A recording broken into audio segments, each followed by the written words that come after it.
Okay, it's Gedalya, and today I'd like to talk about a recent visit I had to Rikers Island. My first time in Rikers Island. 7,600 inmates. I did not perform for all of them.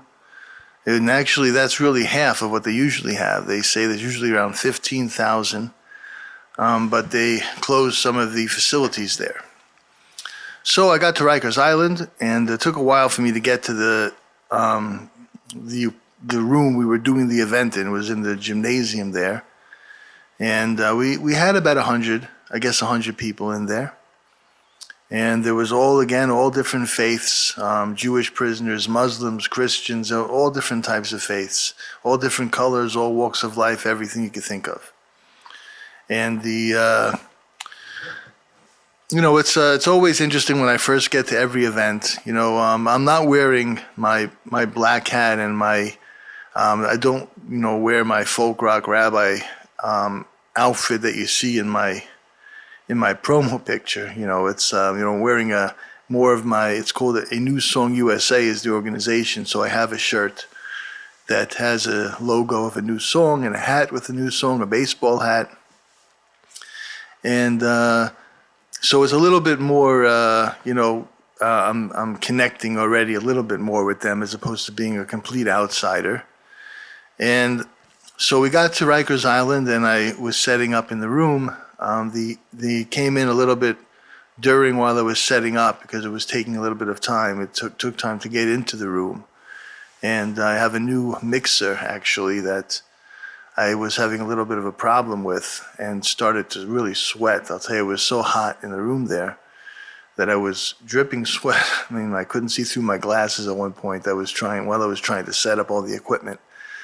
But I got it all set up, and we started the event. And I start with my Superman song, which kind of breaks the ice right away. I wrote that song probably when I was in my 20s, and is kind of like the song that everyone can relate to. Like everyone has wanted to be a superhero at some point in their life, and felt like they had the potential to do great things, and they wanted to save the world, and unfortunately things happen, things change, and we also grow up and mature, and we realize maybe we're not going to fly. But I started with Superman, and it went very well.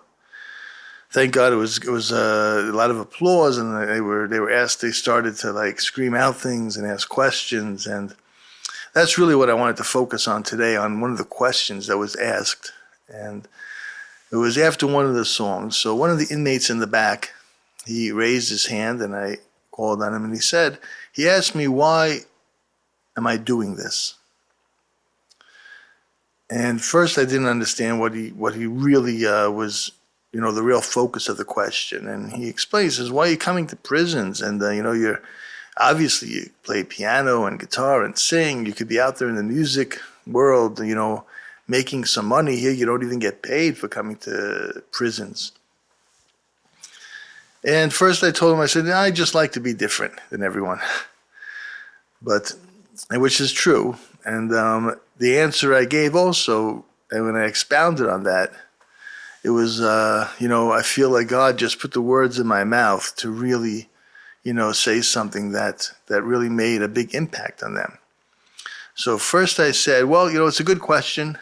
And I mean, think about music. Let's talk about music first. You listen to a lot of the music out there, and unfortunately, aside from the bad words, a lot of music out there is really aimed at just exciting a person and getting them just riled up and getting them feeling like they're just sometimes even just angry and just wanting to prove something, and it boosts their ego. It has an effect on people that is not so positive many times.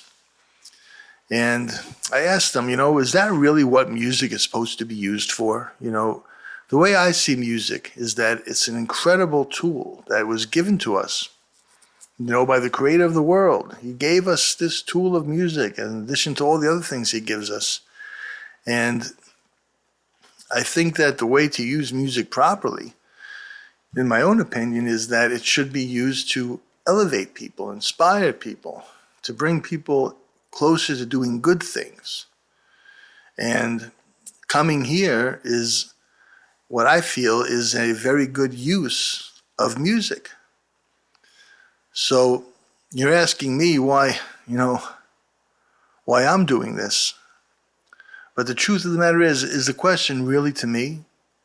Or is the question really to everyone that's using it the wrong way? Or using it in a way that's not really beneficial? And I don't know how you're taking this right now if you're listening to this podcast, but I'll tell you, in that room in Rikers Island, you could hear a pin drop in that room. There was such silence, and everyone was like nodding yes. Everyone was just recognizing that, wow, it's so true.